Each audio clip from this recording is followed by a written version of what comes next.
Okay. But you could have seen them trying to hold their reaction on their faces. Oh, Okay. questions. All right, everybody. Good afternoon, everyone. Welcome to the February 9th work session of the Charlotte-Mecklenburg Planning Commission. My name is Douglas A. Welton. I'm the chairman of the Planning Commission. Glad to have you here today. Hope everybody had a wonderful weekend. It did not snow. That's a plus. And of course, there was the big game this weekend, and I'm sure you're all very happy because Man City took Liverpool 2-1. No. The Hornets, that's a basketball team, right? Yeah. They're here in town. They won a game? Won 9 in a row. Yeah, but aren't they still like in 10th or 11th place? Something like that? That's fine now. Okay. All right. Playing is progress. Progress? All right, you can see that these meetings proceed with immaculate precision. We are meeting today at the Charlotte-Mecklenburg Government Center. It's at 600 East 4th Street. We are down in room C14 today, which is different digs for us, but we're just going to enjoy the excitement of it all. For viewing by the public and the meeting is being streamed live on the Planning, Design, Development Department's YouTube page. And so that's all the stuff that I need to do for that part. Now we're going to get on to doing introductions for everybody. And we will first introduce the members of the Planning Commission. I'm going to begin to my left with Commissioner Lansdell. Terry Lansdale, Planning Commission. Carolyn Millen, Planning Commission. Michael Caprioli, Planning Commission. Melissa Gaston, Planning Commission. Andrew Blumenthal, Planning Commission. Clayton Seeley, Planning Commission. Will Russell, Planning Commission. Rebecca Wilden, Planning Commission. Rick Winiker, Planning Commission. Aaron Shaw, Planning Commission. Robin Stewart, Planning Commission. Shauna Neely, Planning Commission. All right, thanks, everybody. And I will remind commissioners that we have these fun little low-profile microphones today. And make sure the green light is on and it's relatively close to you before you start talking. Otherwise, it'll be like that Zoom call where you're on mute and everybody is like making faces at you, trying to get you to unmute yourself. So thanks very much for that. We'll also introduce members of staff that are with us today, and we will begin all the way to my left with Ms. Rory. Candace Rory, Planning Staff. Monica Holmes, Interim Planning Director. Al Knight, Planning Staff. All right. And we've got a couple of other folks on the back row, but you may have something to say a little bit later, and that'll be good. We'll talk to you then. All right. To get started, we will take the disposition of our minutes. And do I have a motion for the disposition of our January 12th meeting minutes? Yes, then I make a motion to approve the minutes from our January 12th meeting. Second, Wilden. It's been moved by Gaston, properly seconded by Wilden. All those in favor, please say aye. Aye. Anyone opposed? That passes unanimously. And so we will go on to the order of business for our meeting today. And we've got a couple of fun opportunities in front of us today. We're going to talk a little bit about economic development and corridors of opportunity and some of the programs that are going on there. Did you say Monica was going to tee up, Shaw? Are you? Okay. Would you like to take another bite before? No. See, I'm covering for you now, so you can Thank you. get that. You guys caught when I said, "Did you watch the big game?" Right? Were there any other games on yesterday? No, the Hornets was 2 days. Hornets, Yeah. and they're the basketball team, right? Bad Bunny, yeah, that's right. Bad Bunny. Bad Bunny was good. I Googled Super Bowl and I did not find the score, but I did see a bunch of stories about Bad Bunny, so that says something, I think. Monica, are you ready? Sure. Yeah, Okay. I'm ready. I was ready. Yeah. Okay, so just introducing Shahid Rana. He goes by Shah. He can introduce himself too, but he's no longer really our new economic development director. He's been here for about 7 months, 8 months. Yeah, so we'll call it new, but he's been here for a good period of time. If you don't know Shah, he is actually comes from a planning background and has spent time managing business improvement districts up in the Northeast, lots of great experience prior to being our economic development director for the city of Charlotte. He was the deputy director for economic development for Mecklenburg County. So really great to work together. We partner and probably talk, I don't know, 3, 4, 5 times a week at least. And very excited to have him here today just to talk a little bit about what economic development for the city of Charlotte means. So I'll have Shaw come up and Thank you. introduce Rhonda. himself and talk. Click it too. All right. Well, good afternoon and thank you for that warm introduction. Again, Shahid Rana, go by Shah, Director of Economic Development for the city of Charlotte. And excited to be here today. As Monica mentioned, the first several years of my career was in planning in county planning in Baltimore. And I had everything thrown at me. This was at the height of Dewani's CNU and new urbanism. So I did the whole thing. I went to Harvard to get my certificate in charrette management, managed form-based codes, historic preservation guidelines. My background educationally is in architecture. So I went into development review as well in the early 2000s. And then the recession hit and we didn't have a lot of development review plans to review. And that's what I really went into more of the form-based code, long-range planning, and charrette management, which is really the foundation of really my thought process. So I have a very serious appreciation for planners, understanding that a lot of the thought leadership that's happening in rooms like this is really how people steward over cities and really casting that vision for a community to thrive. So today, I'm going to give you an overview on economic development, and I'm going to readjust this so that way I won't have a crook in my neck soon. But the agenda for this presentation is the overview, some recent announcements, some new programs, and also some trends in economic development that may be relevant to some of the work that you're doing here at the Planning Commission. So when we think about economic development, sometimes you have to really level set depending on the room that you're in.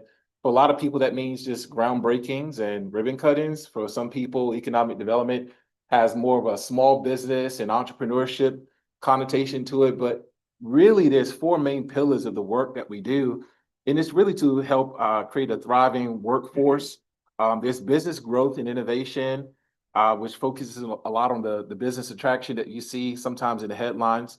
Public-private partnerships, placemaking and infrastructure and real estate. And that also includes some of the corridor-related work that Johnson's going to elaborate on a little bit later on today.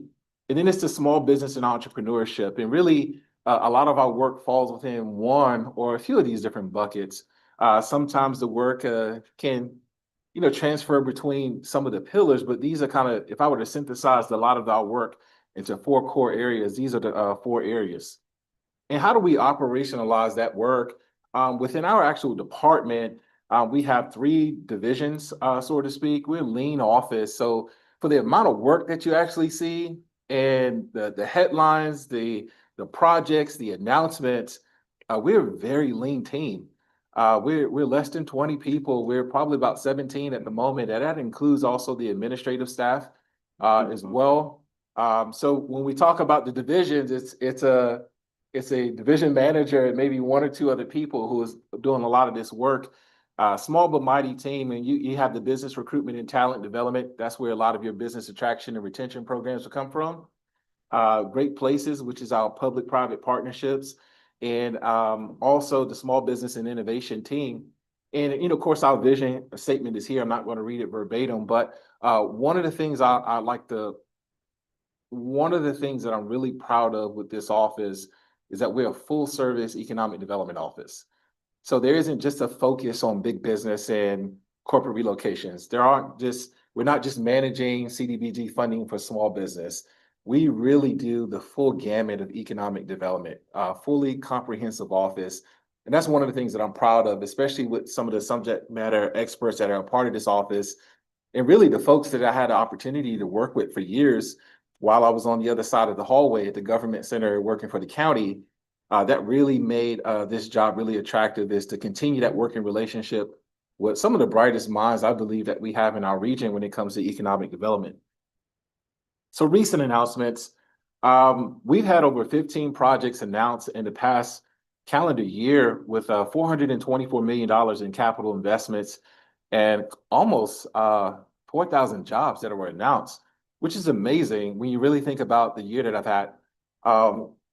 I've been working in economic development within this region since 2020, starting with the county. And I think one of the best years that we've had were, I believe, 6 announcements in 1 year, with about 4 of those being expansion projects. So the fact that we had 15 projects announced this year was really, I mean, it was groundbreaking, to be honest.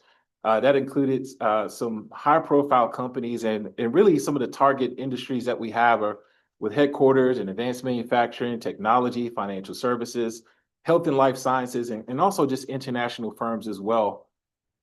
When you really look at some of these announcements, they include everything from financial services to logistical headquarters as well, technology firms, EV companies. It's really been a huge year with the types of projects that we've seen. And also too, really, what this signal to us is that a lot of the work that happens at the planning level, when you talk about the opportunities for land use policies, when you talk about the opportunities to diversify our communities when it comes to building typology, when you talk about the infrastructure improvements that are being planned and being made through the strategic investment areas, these are all things that companies and corporations are looking for within the community to look at as a prime place to grow, thrive, and be sustainable in their business. We also had some recent hospitality wins with the Spectrum Center and the renovations that are being completed already, that already opened up this fall. We have the Bank of America Stadium and renovations that are also slated to start this year, the Convention Center with major conferences as well, and almost $88 million in fiscal impact. And then also the special events that we have, whether it's the PGA Championship, World Military Games, NBA All-Star Weekend, and the like. And one of the things that I like to reference with our office is that every line of our work, when it comes to corporate relocations, business expansion, small business work, and P3s, every function of our work impacts the sales tax and real estate taxes in a positive way. So when you think about, hey, how does this work contribute to the greater good? Well, we had a recent sales tax that was passed for sales that will go towards transportation projects. The work that we're doing actually helps feed the entire ecosystem when you're talking about growing the tax base, so that way that net income can go towards strategic investment areas in every community.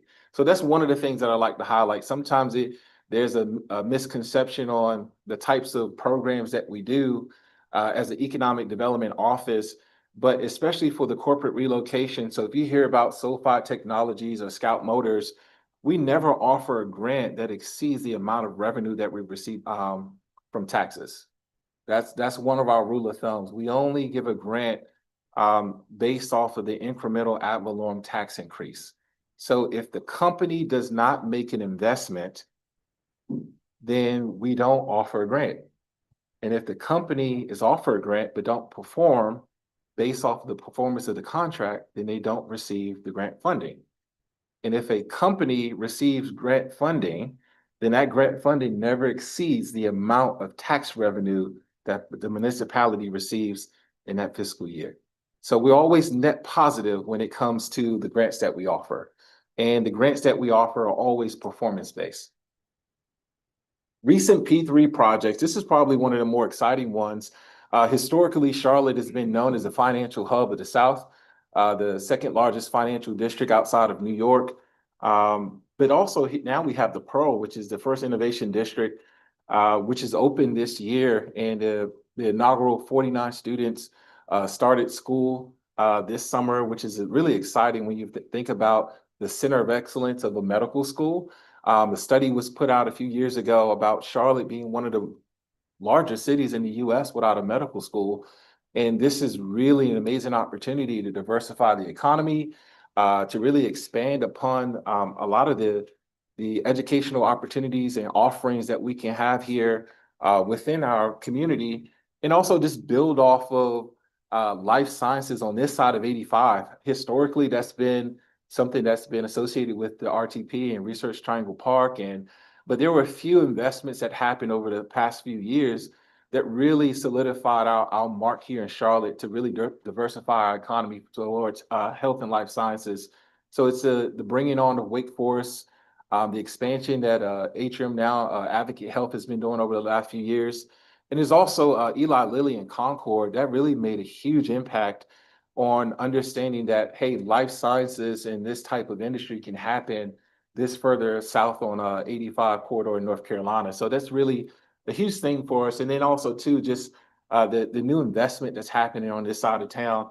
You also have the River District, which is a master plan community in West Charlotte that will have over $5.6 billion in annual economic impact that's under the way as well. You have Ballantyne and its amenities as well. All of these investments, the city played a role in a public-private partnership in tandem with Mecklenburg County in regards to the infrastructure for this work to happen. So not all the time where the Economic Development Office may have a role in the vertical element of a particular project, but sometimes that work is done below ground where people may not see when it comes to roads and infrastructure, and really making sure that the land development opportunities are there for a company and organization to go vertical. Other investments include some of our community development projects that are not always the tall, shiny buildings and Class A office that you would see in Uptown or South End, but the Excelsior Club, Historic Excelsior was the city-county partnership to restore this historic, is really the reimagining of a historic project right off of Beatty's Ford. The Do Greater Creative Lab supports some of the innovation work that's happening on North Tryon. And this will be an opportunity to really support economic development for entrepreneurs and small business owners, and then also provide access as a kind of a shared co-working space or innovation center on North Tryon. And these are all really cool projects. And of course, Eastland Yard supporting the council goals when it comes to the redevelopment of the old Eastland Mall site. And we're really past the tipping point where it's vertical. When I came to Charlotte in 2018, this was one of the largest projects where there was so much interest behind the reimagining of this particular site, and wanting to get the funding involved, public-private partnership. And of course, COVID happened, which stalled a lot of different projects, but we're happy to see that this is moving forward. And it's going to be a new amenity and a place that's on that former site. When I first came to Charlotte, there were skateboarders out in the parking lot, and I remember attending a Caribbean festival and flea market on that site too. So I used to go out to Eastland and the parking lots and go to the vendors as well on the weekends just to support the community. And it's great to see that you'll have local businesses a part of that growth and development as well. New programs. Skill to Build is probably one of our favorite new programs. This is towards getting businesses ready for the mobility projects and expansions that will be happening here in our community. As you all know, there'll be roughly $19.4 billion in investment that will be happening over the next 30 years towards transportation projects. And someone explained it to me like a third grader, and it was really helpful for me. Someone said, transit is everything that moves and transportation is everything that doesn't move. So transportation is your roads, your sidewalks, and bus stops. Oh, that made a lot of sense to me, because sometimes you use transportation and transit interchangeably, and the city is going to be responsible for transportation, and that investment is going to happen within the strategic investment areas, which are 22 areas within the city of Charlotte that are already planned. And these are great opportunities not only to improve the quality of life for the residents, so that way they could mobilize throughout, to get goods and services, to go to various nodes, which is the primary function of the transit bill, is to improve the quality of life for the end user. But there's also a secondary benefit, which is there's a lot of capital that will be spent within our community. And this is an opportunity for small business owners to be a part of that change that's happening right there in their own backyard. Skill to Build is an initiative really between three departments that's spearheading this aspect of the program. You have economic development, workforce development, and procurement. And we have a small business component to Skill to Build, which will be trainings and offerings towards small business owners to understand how to become registered with the city to be a vendor, explaining to them what type of projects are on the horizon as well. And then also the small business readiness, how to actually bid on a government RFP and understanding that process as well. And that's very important because not all small businesses know how to actually bid on a project or especially from a government perspective. And this is also sharing opportunities with business owners who may not be aware of the opportunity, but are capable. I'll give you an example. We had a small business owner that went through several programs with the city for small business readiness. So that's understanding a profit and loss statement, marketing, a business plan and the like. And this gentleman specialized in residential pools. And this person would, hey, you have an idea for your backyard, they'll come out and do all of the permit design work and basically make you a pool. But guess what? A lot of the people on this staff were equipped to be concrete finishers, right? Because a lot of the concrete and pavement work that happens when it comes to redeveloping a backyard that's ready for a gazebo and a pool, well, that same skill is easily transferable to doing sidewalks and concrete finishing. So this person in this business has now pivoted to to create a different division of their company to actually bid on government contracts for concrete finishing. And they would not have been made aware if we didn't have these type of programs engaging with the small business community. So now you have someone who was already a registered business, who's been through some of our programming before, and now they have a better understanding of the projects that are on the horizon. And now they're actually becoming ready to bid on those projects. So that's just one example that I wanted to share. Of course, workforce readiness as well. So as businesses are growing, bidding on projects, let's take that same example of that pool owner. Now he's going to hire more people. And guess what? Are there grants and training opportunities that this small business owner can take on that help alleviate the onboarding of new staff towards this division of this company? And then also just contracting readiness, providing opportunities and technical support for businesses to go through the process to understand payment schedules and understanding how you cash flow your business when you're bidding on a government contract, or understanding the legalities when it comes to bidding on work and understanding, number one, what are the opportunities that exist? A lot of people just don't know about the opportunities. So when we talk about Skill to Build, it's really, number one, how are we upskilling our businesses to build our communities? And also two, how do we make sure that the workforce is skilled to also build in our community as well? Here's another new program that we've semi-new. Within our office, we manage a program through a third-party national organization called Generator. And we receive funding to host 4 cohorts for entrepreneurs.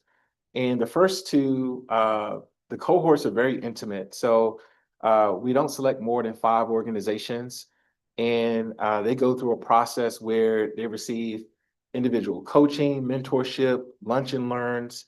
And it's really a pre-accelerator. So with pre-accelerators, bless you, with a pre-accelerator, you're typically looking at companies who may have a revenue up to $100,000. And what this is gearing those organizations to do is get to an accelerator program where you can scale your business up to that $1 million and plus, and also prepare an organization to start to pitch towards venture capitalists and to receive funding from private equity. So a lot of times companies just need the money and access to capital. So what we're trying to do is make sure that you're ready to even pitch yourself to get access to capital through a venture capitalist or a capital firm. And we've had 2 cohorts so far with 10 companies. And they've created 69 jobs and over $2.2 million that are raised here, which is phenomenal for these small businesses. So when you think about kind of the core functions of economic development, a lot of our funding and resources go towards two key metrics: new taxable investment and job creation. Really, any economic development project, if you boil it down to its lowest common denominator, should achieve those two goals: new taxable investment and new job creation. So that's a part of our metrics here, which makes this one special, is that for cohorts 3 and 4, which we've just launched, we'll have G Beta Health, in which we're partnering with Atrium Advocate Health. And the next two cohorts will have a med life sciences focus towards them. So we're now opening this up. The applications are open. The cohort actually launches the first week of April. And this is our opportunity to go back to that investment, right? When we talk about collective impact, the city of Charlotte, in tandem with the county, invested in infrastructure to help create the Pearl District. We were also helping to bring in companies to that space as well. And now we're bringing in entrepreneurs and small business owners from the city of Charlotte to take part into the innovation that's happening at the Pearl. So this is a very exciting opportunity that we have before us, and it's open to any small business that fits the qualifications. It's highly competitive, and it's a free program for businesses as well. Trends in economic development, and then I'm gonna ask you to flag me. Somebody flag me, because I love economic development, and I can go. So somebody give me the 2-minute warning, okay? All right, trends in economic development. So what I wanted to do was pull out a few different things that may be relevant to this particular group here. And when I was asked to do the presentation, I always hear like, hey, what are the cool things you're hearing, and why do organizations or businesses move to certain neighborhoods, and what are the kind of the hot neighborhoods, and what's next? I deviated from that just a little bit, because what I wanted to do was show you what are some of the common themes when an organization or investment is looking to happen in the community, and how do you take those themes and either provide more intentionality behind those themes, or to really understand where trends are going. And when you really think about some of the work that we do, a good portion of the work in economic development, my target audience doesn't exist here in this community today. So when we're talking about, hey, let's think about ASEA, or whether it's, Ballantyne, or if it's South Park, or that has no really relevance to a company. They're not picking South Park versus South End, like they don't have a frame of reference until they come here. But what they do is they have a list of key factors that are common themes that they weigh against several cities, whether it's transportation, whether it's amenities, goods and services, whether it's the average housing price or real estate values. And then from there, it's our responsibility to take those values and then to communicate those values to the organizations, and then offer the entire city to help them make the best informed decision. So Charlotte's growth has been tremendous. There was a recent study that was put out that 157 people move to our region every day. When I asked for the numbers specifically, this is a county by county snapshot. So I believe for Mecklenburg County, which Charlotte is about 2/3 of the landmass, I think 57% of the landmass of Mecklenburg County is Charlotte, the city of Charlotte proper, maybe 60 between some of the annexations that have happened over the last 2 years. Roughly 65 people move to our county every day. And when you think about the billions of dollars that are happening in our community through tourism, through transportation, through other amenities, there was a stat that was mentioned that, our Charlotte Mecklenburg has 1.2 million people, but between 8 and 5, it's like 2.2 million people because of the amount of people that come into our community to work. And sometimes we don't think about how do we capture that dollar from commuter workers who are coming here, students, and then also the business community. There are people who fly in, drive in, train here, bus here, bike here from other municipalities to do business and to enjoy goods and services. And a part of our responsibility is also capturing that economic value while they're here. So hence why some of the investments go towards certain amenities that capture those dollars. And then with those dollars, there's a plan in place to leverage those dollars to go towards transportation projects. So we're really excited about the growth. As someone who was born in DC and I grew up in Maryland, you know, you have certain communities. And I lived in Philadelphia area, I worked in New Jersey, and certain communities are known for certain industries. But then all it takes is one policy, one situation, and communities are vulnerable because there may only be one or two industries that they're relying on. That's why you have the term Rust Belt cities, right? So when you think about Charlotte and its history in the financial services, sometimes we don't realize that the tourism, hospitality, food and beverage industry is very complementary to our overall economy here, and how this helps with the diversification of the GDP that we have here within our city as well. So this is a very important, and there were a lot of investments in infrastructure put in place years in advance to think forwardly about our community and how do we become and build off of banking and not try to run away from it, but what are some of the other complementary industries that we can have here in our community? When it comes to business attraction, there are a few things that I put together, and of course, these are a few images from 101 Tryon Monarch Market, which is done by Crescent Communities, which is a redevelopment. WTO Manufacturing. Most people don't know that this red building here is a manufacturing facility, and the floors are so clean that you can literally drop a piece of food in and have a 5-second rule and be okay. Most people's impression of manufacturing is smokestacks and dirty facilities, but the majority of some of these advanced manufacturing facilities, they're wearing white lab coats and managing machinery from an iPad. And the overall cleanliness and advanced technology, when you think about the Internet of Things and how some of these facilities are being made, that's a different trend. Of course, Valentine's Stream Park and 1111 South Tryon Queensbridge Collective. There was a terminology that was being brought out called the flight to new. And this was a lot of the earlier investments that we've seen maybe even 5 or 6 years ago, even prior to the pandemic, in regards to a lot of businesses moving or being more attracted to like South End as opposed to Uptown. And that's still relatively new because companies are looking to build and expand, and it's really to attract the workforce. It's really workforce driven. But then there's also this flight to experience, which is what we've been seeing more of. And it's not just about the building, but the context that the building's in.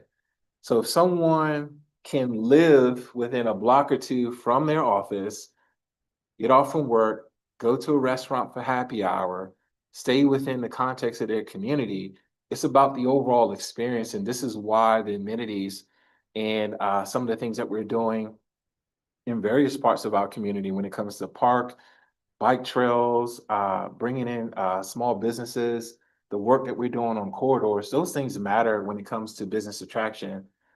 Talent drives the discussion. That's typically top 2, maybe 3 in every discussion. You can have the best building in the world, you can offer incentives, but if you don't have qualified workers to help with that organization, everything else suffers. So a lot of our communication with our higher ed institutions are really key. When you have a R1 institution, when you have a HBCU, and then you have an elaborate community college system with 8 locations, 20 minutes away from every person in the county, that's amazing.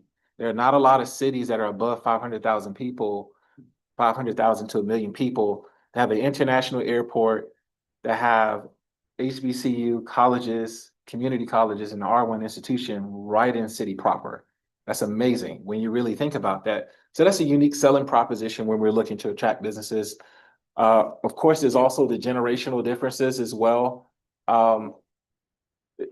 You know, what I mean by generational differences is that a lot of the companies are gearing towards, at one point in time, a millennial was like the cool person, right? The cool young person, and they were like, right? Or the, right? And then I'm a millennial, and I have male pattern baldness, and I have a 17-year-old daughter, and I have a 11-year-old son, and all of the things. I'm like, wait a minute, I'm not cool anymore. Like, what happened to this cool millennial narrative? But really, a lot of the companies are gearing towards experiential workplace, towards a younger demographic of people. And what we have are digital natives who started school with virtual learning, right? So when you think about some of your experiences in an office environment, everything has to be experiential, and there's a lot more technology involved, which also impacts on how buildings are designed and wired, right? Modern manufacturing, as I mentioned before, this has an impact too, because sometimes in traditional land use planning, manufacturing is typically not beside an office. But with a lot of these new advanced manufacturing facilities, you have offices and showrooms in the manufacturing facility. And sometimes you come across these projects where there's a little wrinkle in the system where it's like, wait a minute, it's an office use, but it's also advanced manufacturing. But really, the flight to new and experiential also goes towards advanced manufacturing as well. Companies are scaled down because the machinery is a lot more efficient. They're utilizing different technology.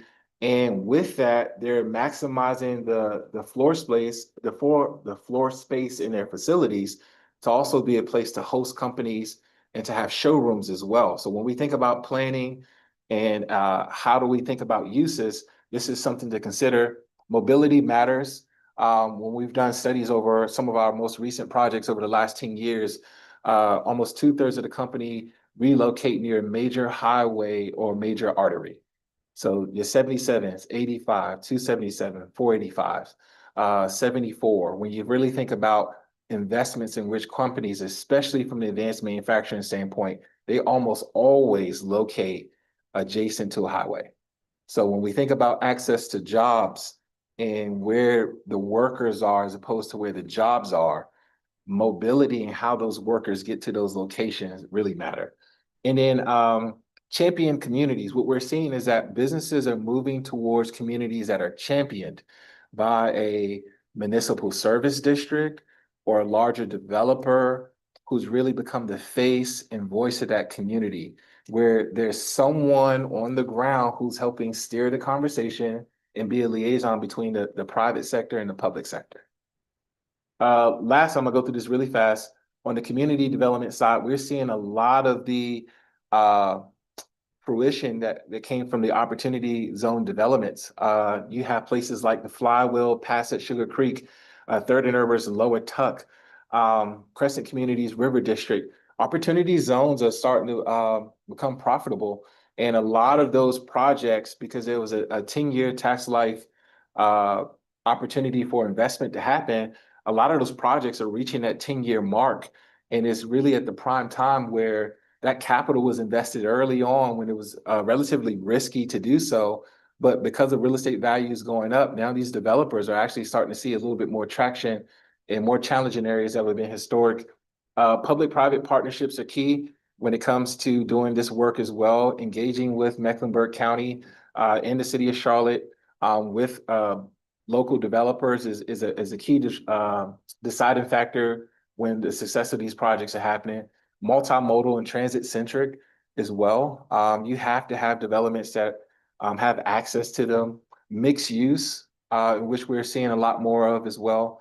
More projects are becoming more mixed use. Again, thinking about a certain community where 10-minute walk within your neighborhood, making sure you have goods and services, program and activate it, not just building a project, but who's that person, that champion who's activating, who's bringing the farmer's market, who's having events at those places. A lot more developers are thinking about that community engagement piece, not just with the residents from a rental standpoint, but also how does that development engage with the greater community when it comes to activations and different events. Urban infill and redevelopment is going to be key, of course. We can't make new land unless we continue to annex, which is not really making the new land, right? But then you have to take on a few other things. So redevelopment opportunities are going to be key. And then also I will put a caveat on it when you think about brownfield remediation as well. When we're talking about some of the properties that may not have been as desirable or clean slated, you know, understanding that developers are now taking on more risk by engaging with the state, registering certain sites as brownfields, and then going through that remediation process as well. And then last but not least, corridors of opportunity is a program started by the city that really was intentional about the 6 corridors within the city and how does economic development happen in those areas that typically did not receive investment, and how do we become intentional not only with the investment from a physical standpoint and infrastructure, but also the investment socially and also from a leadership standpoint of making sure you have champions in those communities. So those are some of the trends that we're seeing for community development related projects. And that's the end of the presentation. So thank you. Thanks, Shaw. Thanks, Shaw. We will take a few questions now. I see some hands going up, but you know, because I get to say who gets to go, I'm going to pick me first today. Do I get to do that? You guys let me do that every once in a while, don't you? Yeah, well, it's not like I'm in Venezuela or anything. Shaw, the one question that came up, and it's one that's slightly historical. At one point in time, there was kind of a lack of, or no, not quite enough industrial space for new organizations that were coming in terms of land. Is that still the case? Do we have enough industrial manufacturing logistics kind of spaces so that if we got 5 new companies coming in that wanted to do large manufacturing, would we have the ability, do we have the bandwidth? The industrial space demand is still relatively high. And the challenge that we're seeing in today's current market is that commercial real estate values are also inflated because of office and mixed use. So it's easier sometimes for businesses to go to Gaston County, Cabarrus County, Iredell County, to expand on some of the more traditional logistics pick and pack warehouse, and also some of the advanced manufacturing. So we've seen more of a trend towards what we call manufacturing 4.0, where you have something like a WTO that's a little bit more on a modern size, and businesses are learning to operate on a smaller footprint and become a lot more lean. But that's still a issue and a challenge within our community. Okay. Secondly, to answer that part, is that we've become a lot more regionally minded. So from a resident standpoint, if I live in University City, when I drive up 49 or if I go up 85, there isn't this barrier that we often look at on a map that says, oh my gosh, I just crossed the line. I'm in Cabarrus County now. What do? I'm driving 15 minutes north to get my job and to go to different places. So as we think a little bit more regionally, as I mentioned before, there's going to be this ebb and flow of people living and working in different jurisdictions. But what I will say is, yes, the footprints of those buildings have become drastically smaller. And then also too, the cost of doing business for some of those manufacturers, the real estate values are a lot higher. So some of them are moving to adjacent communities. Okay. Aaron, hey, would you like to go? I would like to go. Thank you. Thanks, Shaw. That was all great and very enlightening. It's great to hear about the things that y'all are working on and the way that you see things. And I come from the commercial real estate community, so I'll preface my question on that. In the past, within the industry, and this is sort of, some of this predates you, but there have been concerns that there was opportunity for Charlotte to sort of put forth a better presentation or better face when folks come to town, like when they're doing Raleigh and Nashville and Atlanta and Charlotte, that, and those kind of presentations stack up, that, we had opportunity for sort of improvement in that. And then second sort of part, or add on to that question, it felt like in the past, coming from the commercial side, it's felt that there was some disconnect between the alliance and the city in terms of sharing information and chasing deals together, and, collaborating and sort of developing relationships with those corporations and their brokers and what have you as a partnership, and not sort of competing for deals, so to speak. Can you sort of speak to both those things in terms of, I know, I'm guessing that y'all have examined those and have made some strides for, finding those opportunities for improvement. So can you speak to any of that? Yeah, absolutely. First, I will say that there's been a few musical chairs that have happened in our community, but the game is still being played here in our community. So I went across the hall, and Tracy Dotson went to the Alliance, and we all have a pretty good working relationship. I would say the results speak to the improvements of the process. And you don't have 15 announcements in 1 year when you really look at the rest of the nation, when people are laying off. Like, I get notices all the time from various communities where they're laying off by the thousands and we're announcing by the thousands. I think that's a key indicator that we're doing something right. Secondly, is that the improved relationships that we've had, they go beyond just the logo of the organization. But we have to do business together as neighbors.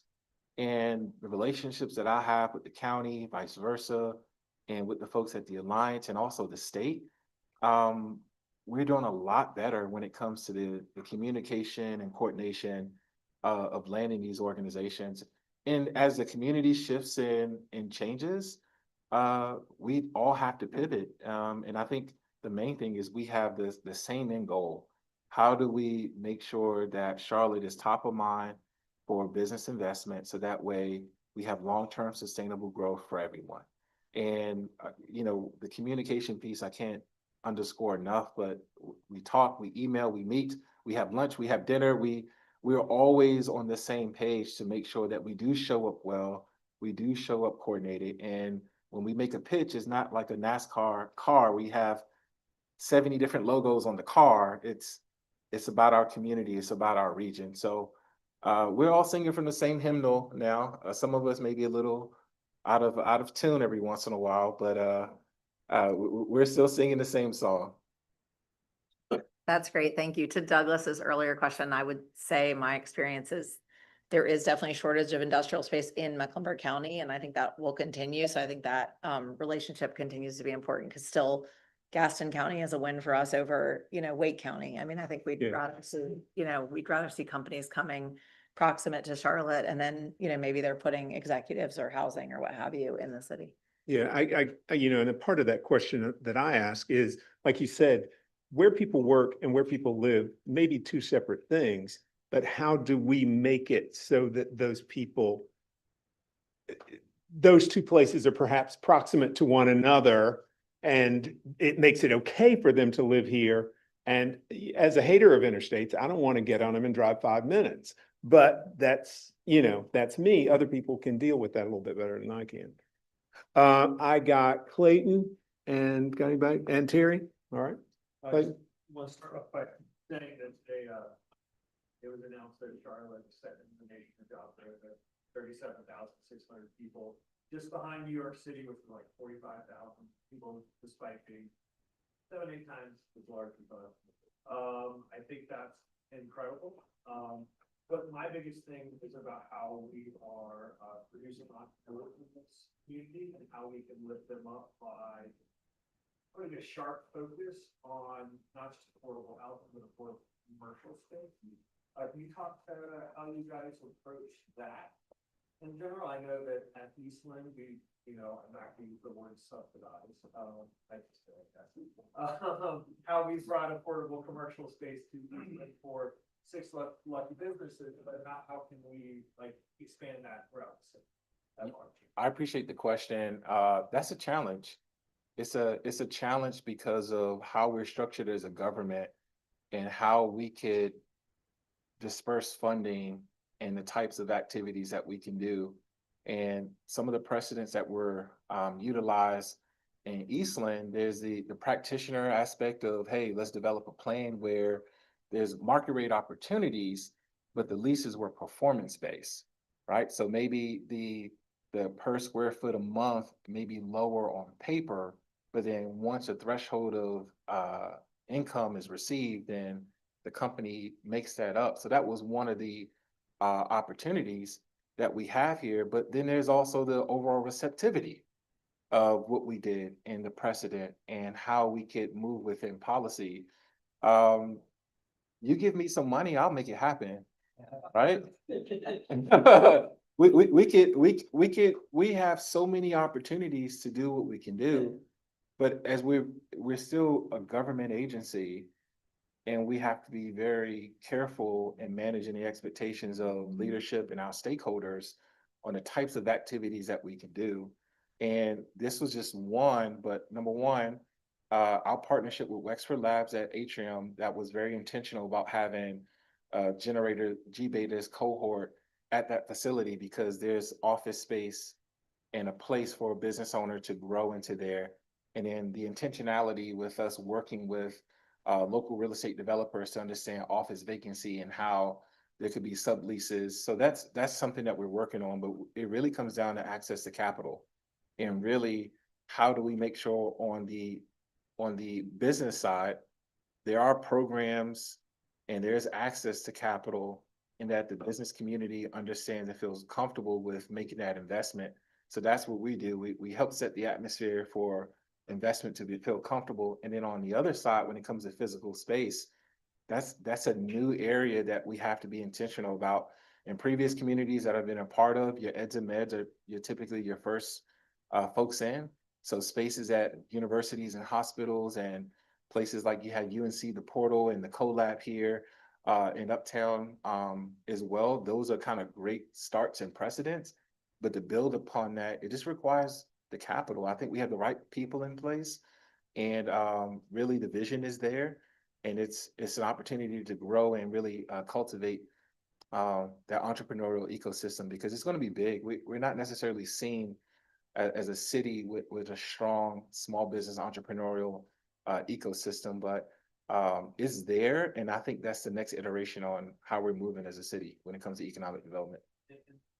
To the physical space aspect, I encourage your team and also the planning department to look at ways that zoning can help us out here, as well as building code. I mean, you look at my Instagram comments, people talk about breweries all the time. Well, there's a lot of breweries that are doing it poorly right now that could subdivide space and create retail opportunities for people, small business opportunities for people. That's not allowable in their zoning. So we need to look at how we can make really smart and intentional steps to make that. You can see all the street vendors that used to be in there, all of the front porch Sundays, all of these different festivals that we do in Charlotte. There's so many hungry people that want to be part of the retail community, the small business community in Charlotte. That can only do pop-ups. We have to look at smart ways that we can repurpose large physical spaces to make it more accessible for people without them having to do $500,000 to bring things up to code or go through a huge process. Yeah, I agree. Noted. Thank you. You good? Mr. Lansdale? Great storyteller. I got to tell you, the skill to build story was fantastic. It touched so many of the different things that I was really impacted by your conversation around looking at a small business entrepreneur who's full finishing and then turns it into sidewalks. But an important part of our tax that we just had, and with state law as well, is that we have to execute contracts in a much faster way. These smaller ones really are a problem for people across the state to kind of execute the missing mile of sidewalk or the crosswalk, et cetera, those kinds of things. We really appreciate that. But what it gets me to is what's real. You made what's real to me, and about how you're helping people understand the bid box and the lobby And, I walked by that and wondered, does anybody ever put any bids in there? But it's really what you're trying to do is to teach people how to know what that box is, how important that box is for economic development, and how we progress from that point on to help the city. So top to bottom stuff there, kudos on, on the presentation. One kind of fun question or that would follow along those lines is, was the box, but the real question for me is, can you talk about your department's displacement policy and how you fit in with that? We've talked about the economic development, the needs for changing those kinds of things. We know that we have to crack some eggs to make a cake, so to speak. There's going to be some changes in transportation habits and opportunities for retailers and businesses to stay open during construction of potential projects. Do you play a role? Does your department play a role in that? Yes, we're working together. So the Nest Commission put together Their an report. anti-displacement, a report that was in 2023. And there were recommendations to come up with strategies for anti-displacement and to specifically work with Mecklenburg County on those guidelines. I can say that we have, as a city, multiple departments. So economic development, workforce development, procurement. We've been working with the county to understand how we can support anti-displacement strategies. Number one, from my business will be interrupted because the street is closed standpoint, that's some of the feedback that we've heard, even leading up to the votes in November and this bill being on the ballot. And then also anti-displacement from just not being aware of the opportunities. And there's awareness and then preparedness. There's the education, information, and outreach. And then there's also how do you understand the need of the business and then also address that need. So these are things that we're putting in place now. We're probably at a little bit of a disadvantage because we were supposed to have our retreat probably 5 weeks ago. It's been pushed and canceled, but there'll be more on anti-displacement strategies and kind of that three-legged stool between housing, jobs, and mobility. And what are the strategies that Housing and Neighborhood Services is doing, planning under Monica's leadership and also under economic development, and how those things all fit in place. And some of that stuff you'll hear next up with Johnson Bray, who's going to do the presentation on corridors. Andrew? Thank you. Just being cognizant of time, I'll follow up on some of this afterwards. But touching on what Clayton said, right, I think that you reference a lot of kind of hybrid uses, right? And as you talk to whether it's on the local scale or as you're talking about national, international recruiting, Charlotte has a lot to sell, right? Obviously, there's a great story, but to look at the other side of that, what sort of negative feedback do you get, especially around land use, right? Is there scarcity? Are there any zoning issues, right? Where, like Clayton said, a use doesn't fit within the box that we've constructed with the UDO. What sort of feedback do you get like that? Things that we could work on doing better? I don't get a lot of negative feedback per se on land use. Some of the opportunities could come from the advanced manufacturing side, where you are having a showroom and office under the same roof, and just making sure that there's an understanding that you'll have office users and manufacturing happening technically under the same roof. Sometimes we come across some of those quirks. There's also just understanding of density with some of the Class B spaces and how they can be reimagined. So I'm gonna give you a bad example. If I think about some of the big boxes that are off of Independence Avenue and how that's basically a auto-oriented highway, and thinking about how could some of those vacancies and obsolete buildings be reimagined for mixed use? Do we have the right zoning, land use, and transportation configurations to make that happen?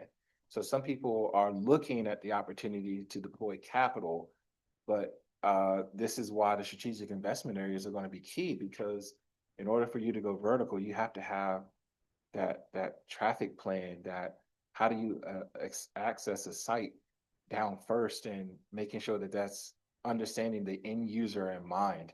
So a lot of the work that we're doing in tandem with planning, there's other issues that, you know, Monica and I talked about before. I don't want to open up cans of worms and here in this setting, but there's also various uses around technology. How do we view those uses as a community, and what are some of the adjacent uses to make sure that we're making sure that things fit within a neighborhood context, but then also too that developers and commercial builder owners have a by right application to buy and sell fee simple real estate. And if it's within the context of that community, I think the biggest challenge, at least for me, is that for a community of Charlotte's size, your neighborhoods are not necessarily championed. So you either have an MSD or you have a merchants group. And you don't have things like the Community Development Corporation, where you have a group or entity that's really casting vision of a geographical area that understands the real estate side and also understands the policy side. So right now we're in this crossroads of a knowledge gap where staff is really extending themselves within the community to provide that infrastructure and information to organize residents, but really some of those organizations and residents should be organized in a sense. And what we really see is the building of what we've started in corridors of opportunity. How do you look at these areas to understand what's the need of the community? You have a real-time pulse of that community and then the vision, and to understand that that vision is an iterative process with city and county and also community. But if you don't have a championed community, then you're going to continue to have these simple transactions where something by right can happen, and then there's this tension point with community to figure out, is this the highest and best use? And then lastly, we talk a lot in this room about kind of competition with the private market, right? Whether it was with Parks and Rec or some of these other entities that are trying to acquire land. I feel like you interface frequently with businesses, with people trying to come in. Is there somebody that kind of just from an expectation management standpoint, right? I also, like Aaron, come from the real estate side of things. Is there somebody where, like current landowners, people that are trying to do something, that could reach out to you to kind of get an idea of, to your point, the highest and best use, but from the landowner side, so that we can maybe put two and two together with somebody looking to come into Charlotte? Oh, 100%. We receive proposals from developers, landowners, real estate brokers every week. And sometimes it's just, hey, I have this idea, this opportunity. Can you take a look? Can we schedule some time to talk about this? And how does it fit within the city's vision, context? Are there opportunities to partner with one another? So absolutely, yes. What's the best channel for them? You email me directly. Okay. Yep. And then I can provide that information as a follow-up. Thank you. Yep, you're welcome. Anybody else? We will go on. We probably should go on because we're a little bit over on our time. It's not Chusha, it's these people. They're always that way. Yeah, it's me. Thank you very much for coming. I think you probably will get some emails from somebody on, amongst the group here, and appreciate getting to establish this relationship, because we do run into some of those issues you talked about every once in a while. And if we can all talk about it, then we can get to a solution. So appreciate that. And up next, are you going to pitch it to John? I'm going to introduce Johnson Bray. He's been on our team for 5 months, 6 months. Just about 6 months. Johnson has an extensive background in community development, managing Main Streets programs in North Carolina, more recently managing downtown Concord. And then he came to us by way of Atco Properties and managing leasing and small business engagement with Camp North End. Johnson is a really, really sharp guy. We're excited to have him on our team, and he's going to share more about the Corridors of Opportunity program. And he may also touch a few on some of the questions and comments that you guys had, but without further ado, Johnson Bray. Let's give it a like. Thanks, Shaw, for being here. Yay, Johnson's here. Yeah, none of that was for you, Johnson. Perfect. You'll get your own after you're done. Do you All right. drive in from Concord? That's, Oh, no, I live in Noda. okay, all Uh, right, just check. Yeah, I did the Cabarrus The reverse to commute? Charlotte commute for just long enough to drive myself crazy, and then I moved here. I did a play up there once. That's it. Old Courthouse Theater. Yep. It smells bad. No Do I comment. lie? No. No comment. Uh, so like Shaw said, my name is Johnson Bray. I have managed Main Street programs in the town of Troy and Concord as well. And I had been doing leasing at Camp North End for 3 years prior to coming to the city. My background is also in planning. I was the planning director for the town of Troy as my first grown-up job right out of school. There isn't a whole lot of planning that goes on in a town of 3,400 people in the middle of the UR National Forest. So I found other ways to occupy my time. So I became a subject matter expert in economic development via historic preservation through the Main Street program. So what I'm going to talk to you guys today about is the business district organizations here in Charlotte. So thriving business districts support city goals by creating this long-term vision of a resilient network throughout the city of an interconnected group of communities that function as more than just places to shop. They are the economic anchors for their community. They are the cultural drivers of their neighborhood, and they are the place that really grounds Charlotte in what it is. I think one of the things since I've moved here, and I'm from Hickory, so Charlotte's always been on my, sorry, I broke my foot a couple months ago and I'm still a little off balance. One of the things that you hear a lot about Charlotte is, what is Charlotte's culture? What is our identity? And I think in a city this large, our culture and our identity is rooted in our neighborhood communities, and helping these business district organizations to prop themselves up is a key part of that work. So we, in the Corridors of Opportunity program, have a few ways that we do that. There is the Business District Business District Organization Program, BDOP. That provides a matching grant up to $30,000 to certain eligible expenses to business district organizations. That's really only utilized by 1 to 2 business district organizations per year. But it's a great opportunity, but because it's matching, it requires them to raise some of their own funds as well. We also have the Start, Scale, Sustain program that started in Corridors of Opportunity. This is a capacity building program using ARPA funds to prop up these organizations. It's a flexible program, kind of a choose their own adventure situation where they get to help themselves to grow and to build, but they're organizations that are participating in this program are in various different places of development as far as nonprofit organizations go.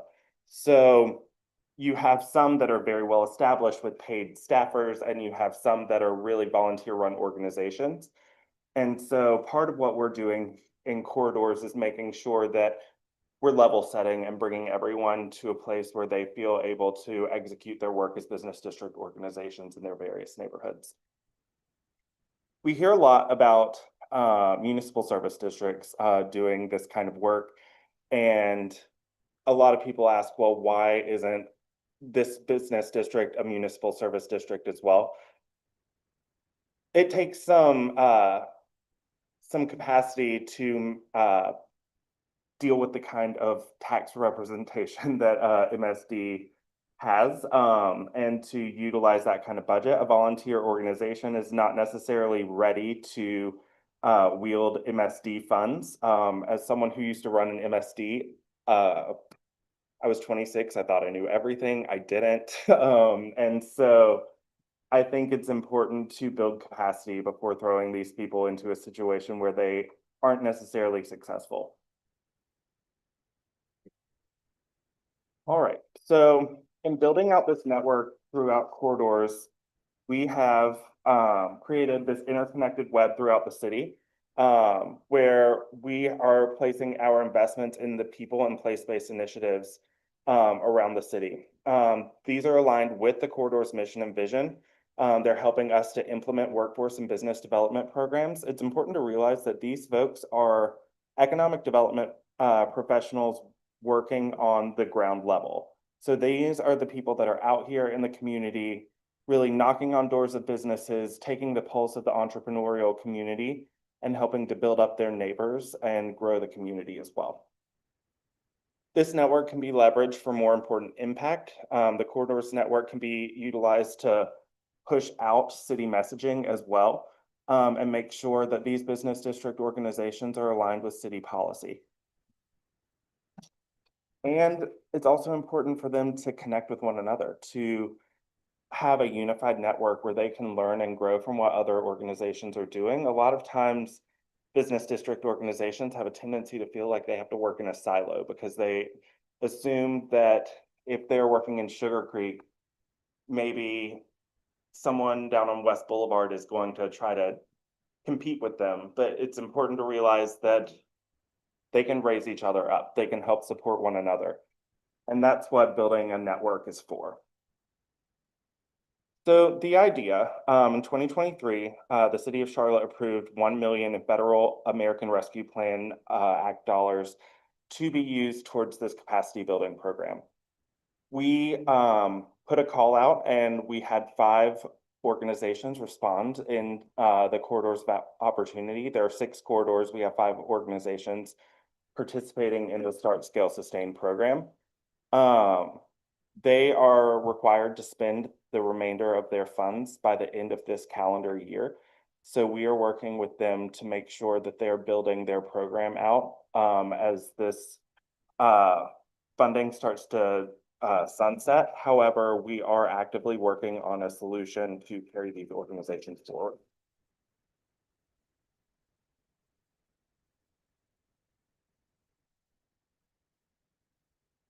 So the goals of the S3 program, to establish a collective vision for the business district organizations, to grow the impact on the businesses and stakeholders, and create vibrant, healthy, and active places to do business in Charlotte. The corridors of opportunity are some of the most historically disinvested neighborhoods in Charlotte, and so it's important that we take active care in making sure that we prop these neighborhoods up while also promoting anti-displacement strategies to make sure that the culture of the neighborhoods really are what shines through. And this is kind of the menu of what kind of adventure they can choose with the funding provided by S3. So some of them are providing mentorship to businesses. Most of them are using funding to create websites and marketing, to hire social media professionals to get the word out. They're doing workshops on capacity building, learning how to be a nonprofit in the business district organization space is an important lesson for all of them. They're working on creating boards, and through this, they're also required to create a work plan and report back to the city on how they're doing their outreach work as well. When this program was started, there was, this is actually fake organization we created as an example. But here's how they kind of could choose how to allocate this funding. They can use the funds for one-time services, to do accounting and to really get their feet on the ground so that they are sustainable organizations by the time that this program is done.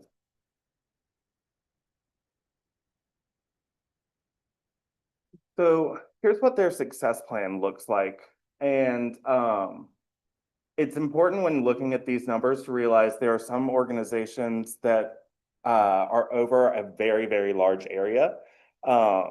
Charlotte East is in the Albemarle and Central corridor, and that corridor's geography is massive when compared to some of these other corridors. So canvassing 650 businesses is a lot more plausible in some locations than it is in others. And like I said, each of these organizations are in different places along their growth. Some of them are starting to do their business inventories as part of their work plan in this calendar year. And we're really proud of the successes that all of these organizations have had.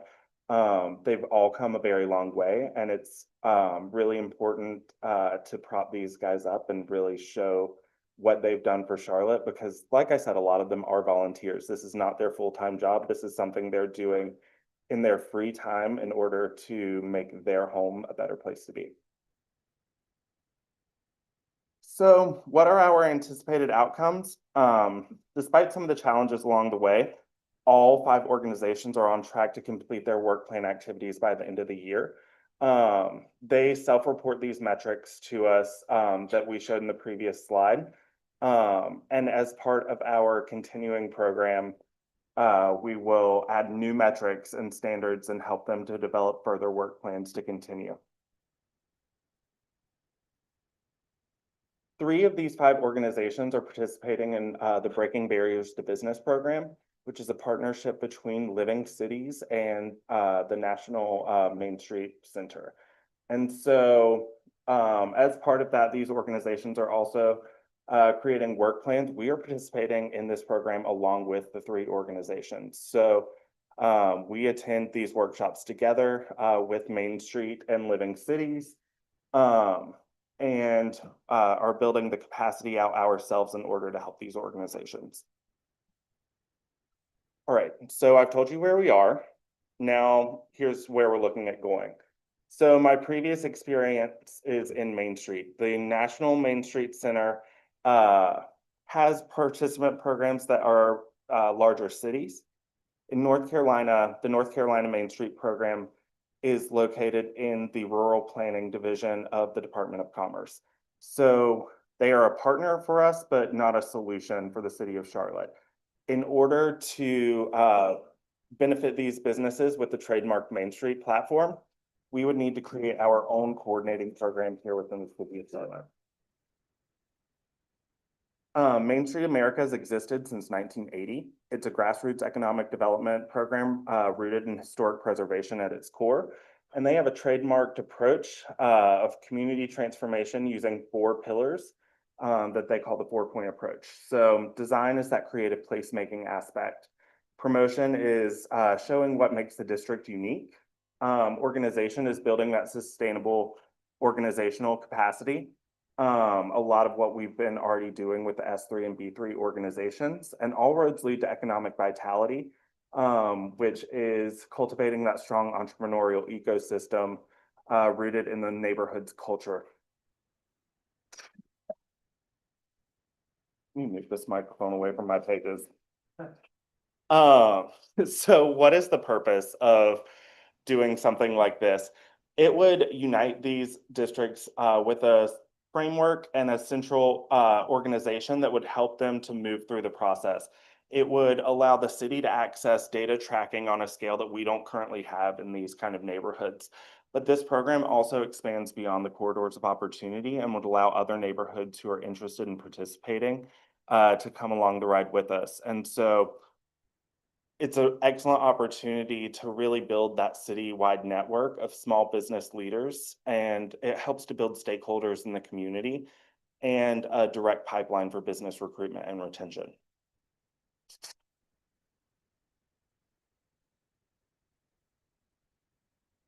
So why is Main Street important for the corridors in general? It's about strengthening the existing commercial centers that we have while balancing physical improvements and developing stakeholders and maintaining that cultural capacity that we have in our neighborhoods.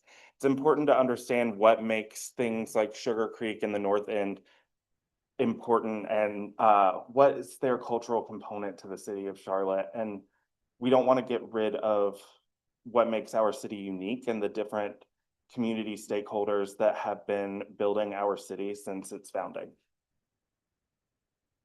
What's great about the Main Street program is the 4-point approach is flexible.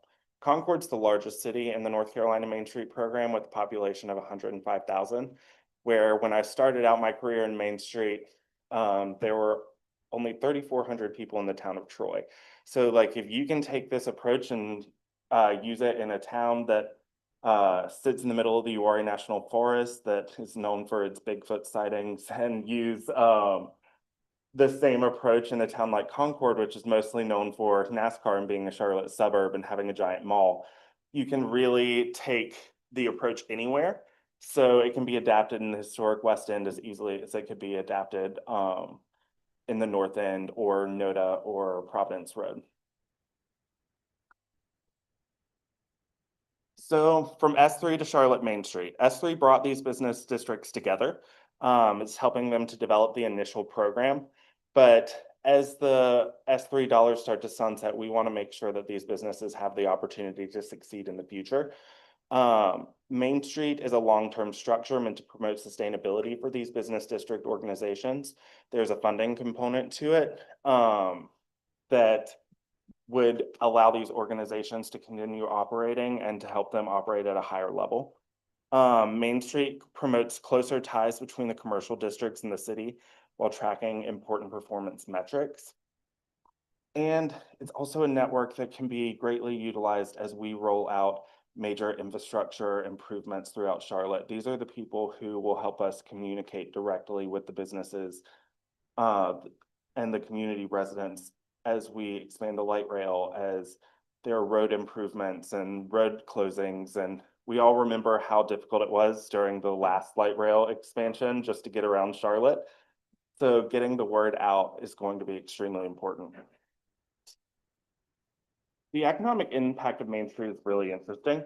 Orlando is a Main Street program where its various neighborhoods are participating. They have 12 districts. Since Main Street's inception in Orlando, they have reinvested $2.16 billion back into the community in their Main Street districts. Washington, D.C. has been part of the program for a very long time, $358 million. They're tracking the number of new jobs created, the number of businesses created, the number of square feet available. And this is just for 24 for all of Main Street, but 7.65 billion in 1 year for the 1,400 organizations that are participating in this program. So it has a lot of high impact, and it's also a great method of tracking data, which we love here at the city because it shows us where we're putting our money. So where our timeline sits, Main Street is a 3-year on-ramp. During the process, we're not letting these S3 organizations flounder. We're still bringing them along throughout everything. There is a cohort of education for the business district organizations as they move through the Main Street process, but we also will be learning how to become a coordinating program right along with them. So each year, those get more advanced for the participating programs, and we can bring new cohorts in as well. And by the end of year 3, we will be a fully functioning coordinating program rolled out with various neighborhoods participating. All right, that is my presentation. Does anybody have any questions? Thank you very much, Johnson.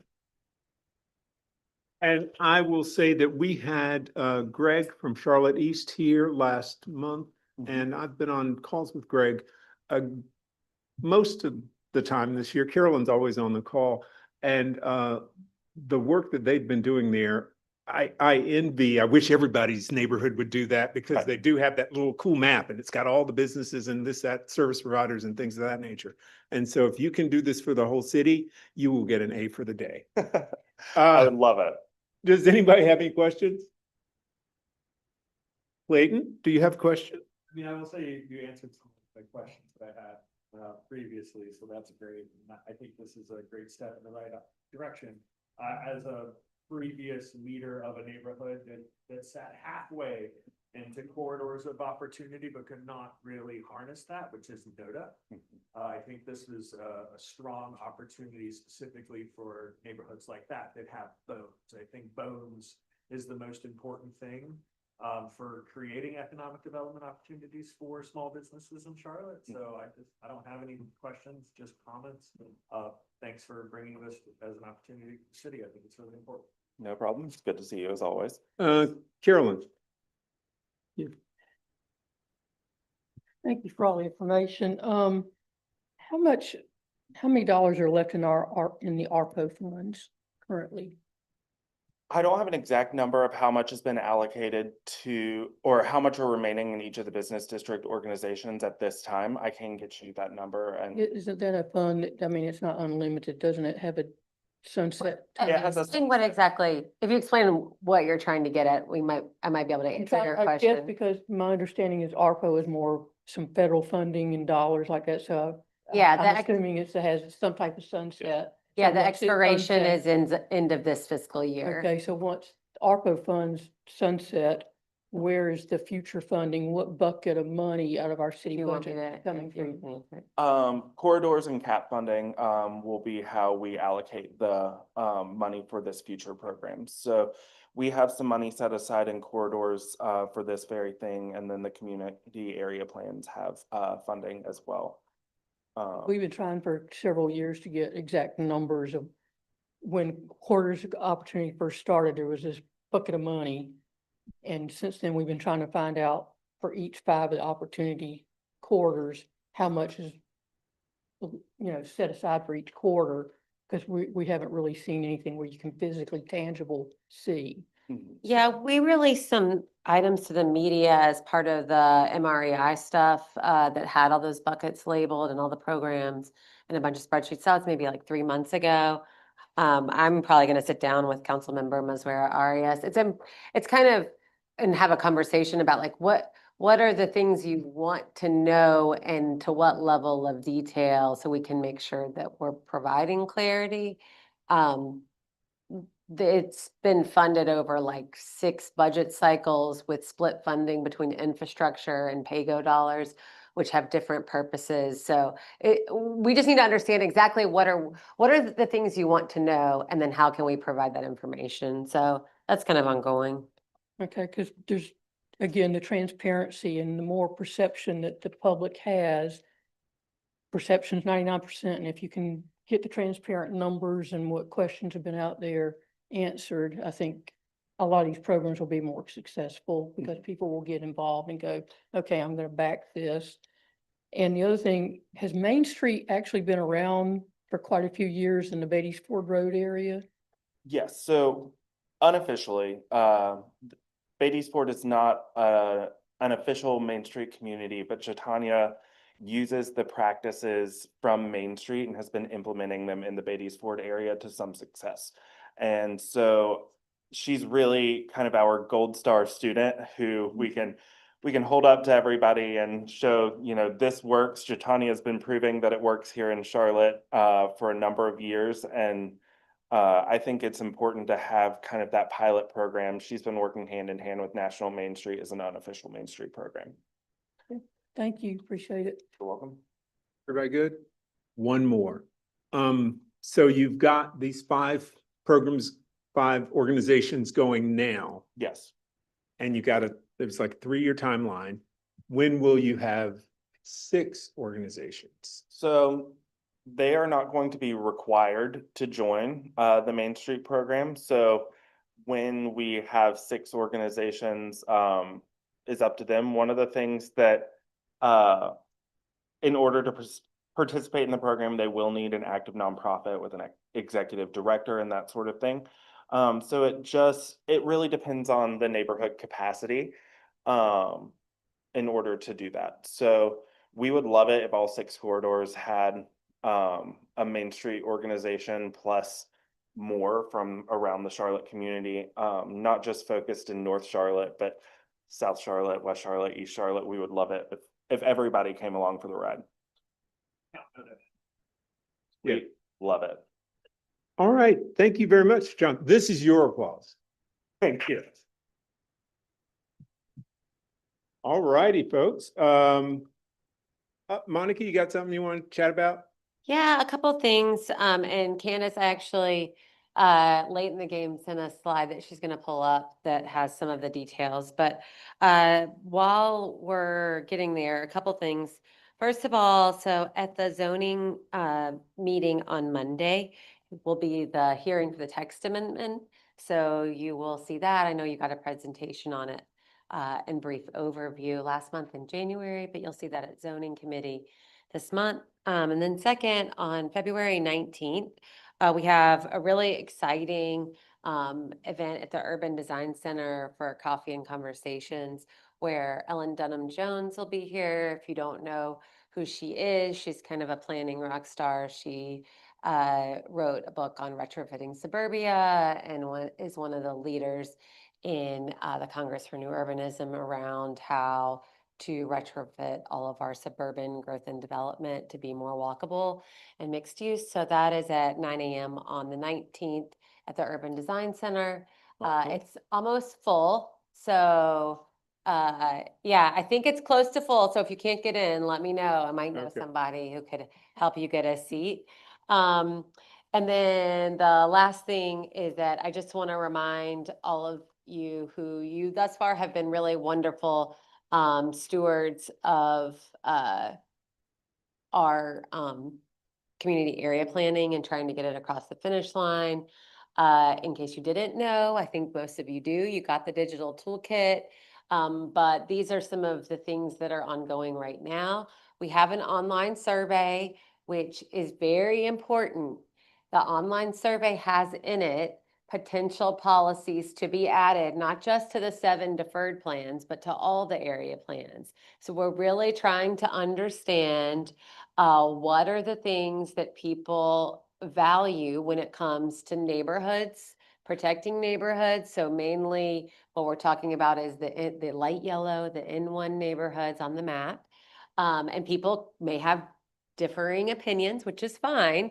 We want all opinions to take the survey so that we can understand where we as a community should land.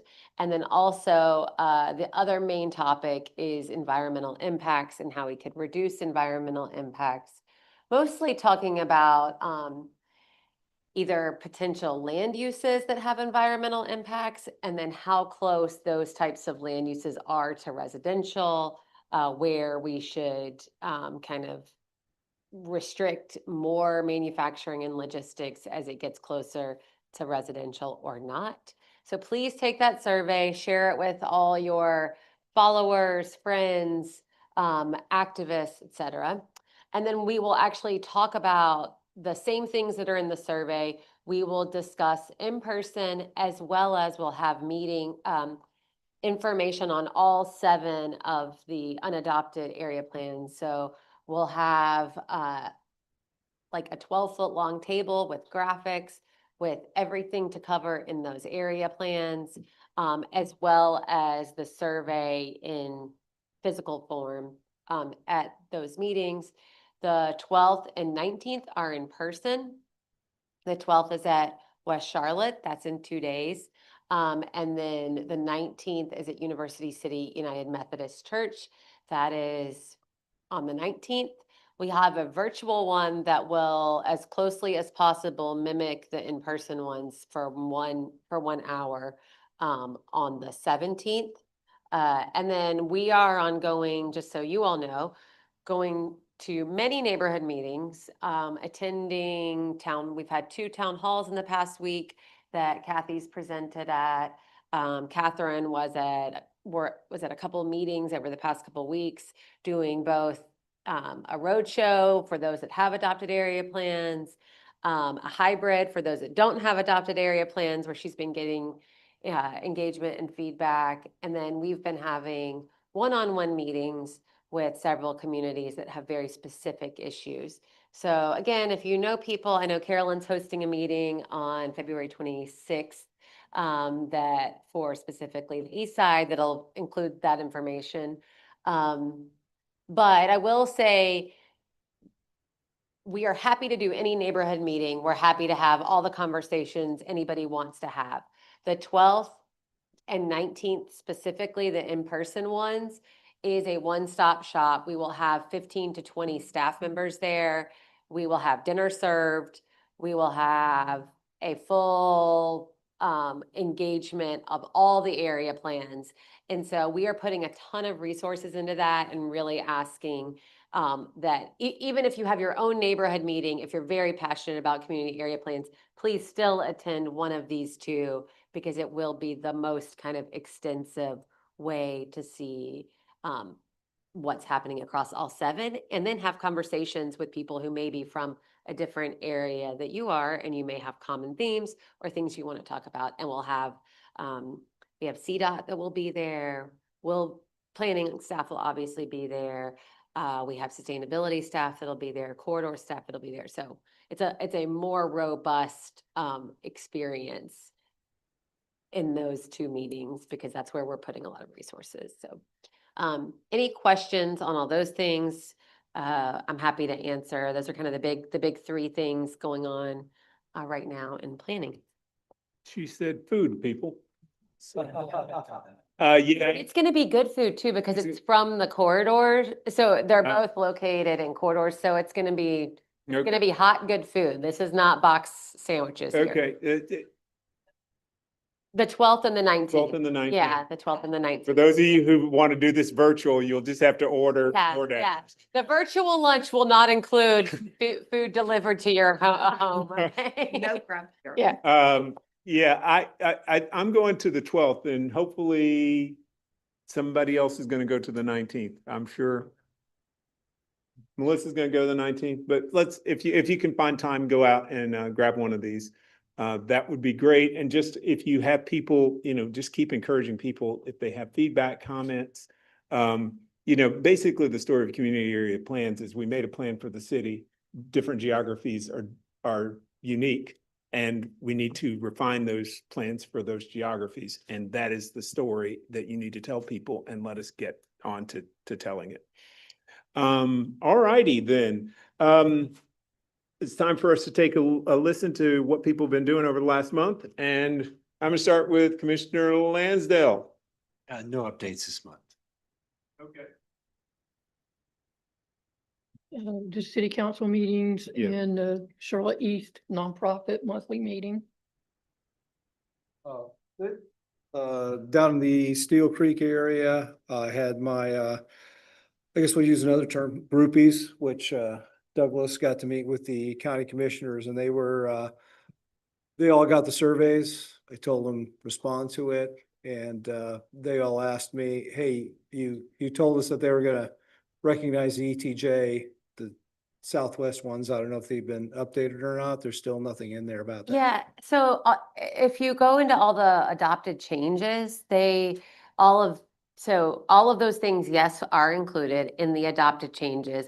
I had Douglas actually mentioned it to me on Thursday about that, and I just haven't had a chance to circle up with staff. We have been, because it's a little hard because we have 7 that are not adopted, 7 that are adopted, is releasing the 7 and all the changes that are in them while we still have ones that don't have an adoption and not changes in those. So we've been kind of trying to do it at one time. Offline, we're happy to send you we have it done, so we're happy to send you the one that has the changes in it. But there is a spreadsheet that says all of the changes that includes all the ETJ language. That's what I thought. Yeah. And I've been constantly explaining too, like we're finishing stormwater work out there and roadways so that they can be accepted by NCDOT. The problem is we all know all the construction that's going on in Mecklenburg County, and what are we short of? We're short of staff, we're short of inspectors, and I just told them that it'll get done. It's done, moving yeah. at the speed of governmentum. Yeah, we can send you the final one. I mean, we're trying to make it less confusing. Unfortunately, it's just confusing because we have half that are adopted and half that are not adopted. That's it. And we have changes that theoretically would be in all of them, except for they're really only in the 7 that are adopted. Gotcha. If that makes Thank you sense. for that update. So I went to the Dorada Matters community meeting, both online, virtually. So I did go to that meeting, and they had I can't think of her name, but she was there about the red line, and there's a petition because they want to add they're petitioning for Craighead to be an additional stop. So it's very interesting for that meeting. And I think who was there? George Dunlap was at that meeting, and then one of the county commissioners, and I can't remember which one was there as well. I can't remember. Okay, old age. Yeah, okay. Is that- And then I went to the ribbon cutting for the Trello Apartments in Uptown. So that was very interesting for the mixed income apartment that they just built with the transaction with the public and private funding. So that was very good. Now I can take it away. Mr. Blumenthal? Was at the State of the Center City a week and a half ago. That was, it's interesting. I mean, a lot of talking up South End, downtown, Midtown. And then have had a lot of meetings with elected officials around some of the cultural institutions in Charlotte, which have been great, and some of the products that are coming online. Clayton's aware of, right, with him and with the ballet and with Discovery Place. So hopefully it ties into some of the economic development stuff too. Did a lot of the things that Commissioner Blumenthal just talked about, including contributing to the report for Center City Partners, as well as penning an article with UNC Charlotte Urban Institute about the 77 expansion, which I guess I wasn't listened to about. And then I just finished a Deep South road trip where I checked out the downtowns of Birmingham, Montgomery, Selma, Biloxi, New Orleans, Jackson, Mississippi, Memphis, Tennessee, Huntsville, Alabama, and Chattanooga, Tennessee. I've walked away with a lot of notes, shared some things that I loved with Monica over there, as well as Allison Craig, and also made some good contacts down there. It was really to see how cities that aren't growing as quickly as Charlotte, and many of whom are struggling to bring economic development to their towns, places that have very different situations than we do. But it's very interesting to see how they are tackling their areas of needs. And, when I've been in Raleigh in previous years, talking about arts funding for Charlotte, in North Carolina, they drop us into different buckets based on what our needs are. But the thing is our city can't be looked at as a whole. It needs to be looked at by its individual geographic areas. And there's lots of areas of needs that could learn something from the areas that I went around. And I want everyone today, if you get a chance, to look at the Belhaven community in Jackson, Mississippi, Belhaven Town Center. It's this great little collection of small scale urbanity, where there's little incubator spaces for restaurants. One of the best restaurant I've had this year, and last year, LV's was in that little neighborhood, and I stayed in a Airbnb there, and I got a chance to just interact with that 2-block corridor.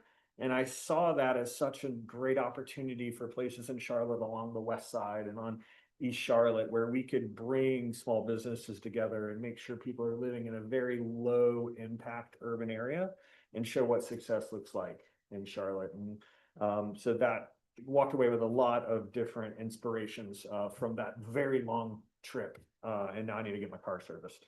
You said It was in Jackson, Mississippi. hello, the most exciting person of the meeting. So confession, the only thing that I did was go to the Malcolm Graham Town Hall and I stood in the back for like 45 minutes. And then I left. There seems to be a lot this month. So I'm planning on going to watching, because I'm not going, to the MPTA meeting on Wednesday, the CAP meeting on Thursday, or I'm going to do the virtual one. I haven't decided, but since you said food, I am hoping to be there in person. And then there's one other meeting and I'm trying to remember which one it is. But yeah, next month I should have one. Robin?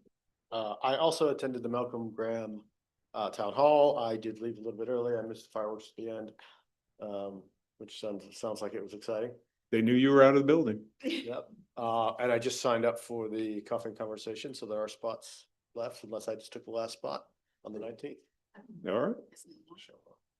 So I too I stayed for the fireworks though, but stay protected. Yeah. And then I went to the MEC Playbook event where they were doing getting community input regarding parks and how to improve those. So that was actually pretty interesting. So. All right, cool beans. I'll dash through mine real quick.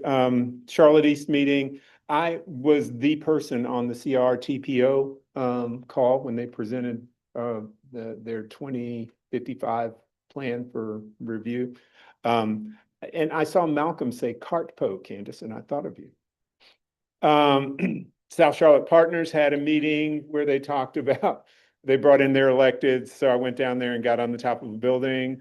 Met with a person who has a church on Central Avenue that they would like to put some affordable housing around. And so got them connected with programs in the city. And I also may have a personal connection to help get some affordable housing over there. Similar to the project at Calvary, to tell you the truth. Stitch Together South Park was an interesting adventure, kind of looking at what they've done over the last year there. And because I was at the Malcolm Graham Town Hall, I guess I was sitting too close to Shauna, and you get more than one commissioner sitting together, and obviously all hell will break loose at your meeting. Monica was there too, so don't be just sitting over there like, yeah. I was very close. I was one Yeah. person. Oh, you were right Yeah, behind? I was Oh, right. I was at the front. So, Okay, yeah. I mean, I was I there. couldn't have, it might have been you. I don't know. The person had a hoodie on, so it could have been you. All right, everybody, let's take a look at what our homework is for next month. If we can. No, I got good homeworks. I got good homeworks this time. But I already gave some homework. Oh, also, there's a meeting for on a week from tomorrow, which will be what? The 17th. It's Reconnect the West Boulevard. And that is at the Art Factory from 6 to 8. And it's kind of cool. It was interesting that that was brought up right before the I-77 discussion at Malcolm's Town Hall. And, you know, basically there's two very large clover leaves over there that are taking up a lot of space, and they could be something else. I don't necessarily think they should be all housing, but they could be something else. Well, the first homework is this. I mean, if we get corporations out of the business of buying homes, will it make housing more affordable? You may have heard someone thinks that we should perhaps stop corporations from buying homes, but 5 years ago. no, it wouldn't have even mattered then. Here's an article. Yeah, here's an article about that. And so it's relatively down the middle. Okay, just kind of like the UNC Urban Institute article I gave you guys a little while ago. All right, next slide. Or has everybody got this slide? All right. Yeah, okay. How many of you know what an or what a digital twin is? It's not AI. It's where you model a thing in digitally. And this happens, manufacturing is very, or systems within a building. But the question is, can you model an entire city? And is it useful? Sometimes we have, and I think it's exceptionally useful. About 10 years ago, I came back from the Netherlands from a family trip. And on the way back, I found out that every building in the Netherlands is in a little digital map. And you can find out how old the building is and characteristics about it. And that's very useful, because then you can run simulations and tests against those sorts of things. And this takes that digital twin notion all the way to city size.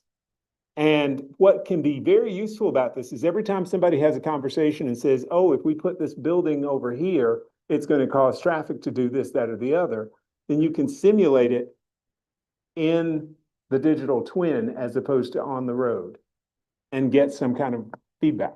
So that, if you aren't aware of what digital twins are, this is a very good use case as far as I'm concerned.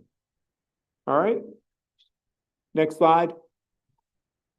Hey, do land use decisions create? So Clayton was in Memphis, and Urban 3 up in Asheville did a little doodle-bob where they studied how much land in Memphis was developed as roads, how much was parking, and how much was buildings. And then they said, what's the value that each one of those creates? And that's what this article is about. Do buildings create more value than parking? Do they create more value than roads?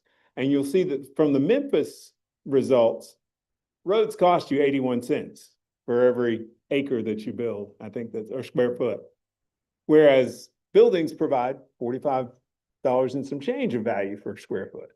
Okay, so should we build more roads or should we build more buildings? So something to think about. But the article talks about that in a larger context. I just happen to have gotten that graphic from Memphis, Tennessee. And so that was one that was applicable for this. So therein, I think Weesby's done almost. Here's the calendar for the next month or so. There is no President's Day as far as the city is concerned. So there's that. Yep. Hopefully everybody will be able to get out and go to a community area planning meeting or something, do something in your community, connect with people and let them know that we're here. Otherwise, do I hear a motion for us to adjourn? Motion to adjourn, Wilden?